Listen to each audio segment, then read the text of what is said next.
On peut être tenté par la richesse, mais il y a des prix que l'on ne peut jamais payer. Le lendemain, Oumar se réveilla dans une maison entièrement transformée. Tout ce qu'il avait toujours désiré était à lui. L'or brillait dans chaque coin, il possédait désormais des terres, des voitures, et même la femme qu'il désirait. Mais un lourd poids reposait sur ses épaules. Chaque soir, il se réveillait en sursaut, les yeux remplis de terreur, le visage de sa mère hantant ses pensées.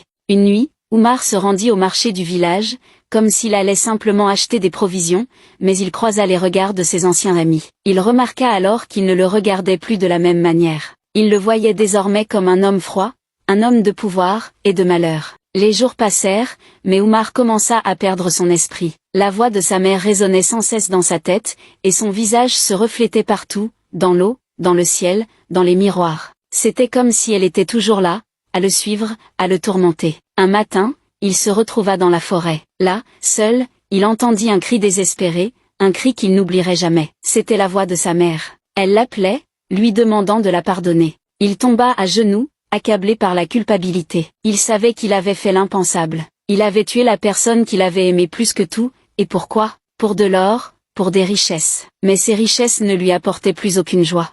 Il ne pouvait même pas savourer ce qu'il avait gagné. Le marabout réapparut alors dans son esprit, lui murmurant: les sacrifices ont un prix. La richesse ne te donnera jamais ce que tu as perdu. Et en un instant, Oumar perdit tout. Les terres, l'or, les femmes, tout cela disparut. Il se retrouva seul, livré à ses remords, avec la voix de sa mère qui résonnait dans son âme. Il était devenu un homme sans âme, sans héritage, sans amour. La richesse matérielle peut se perdre aussi vite qu'elle est gagnée, mais le prix d'un sacrifice immérité est plus lourd qu'un cœur peut supporter. Abonnez-vous pour plus d'histoires captivantes.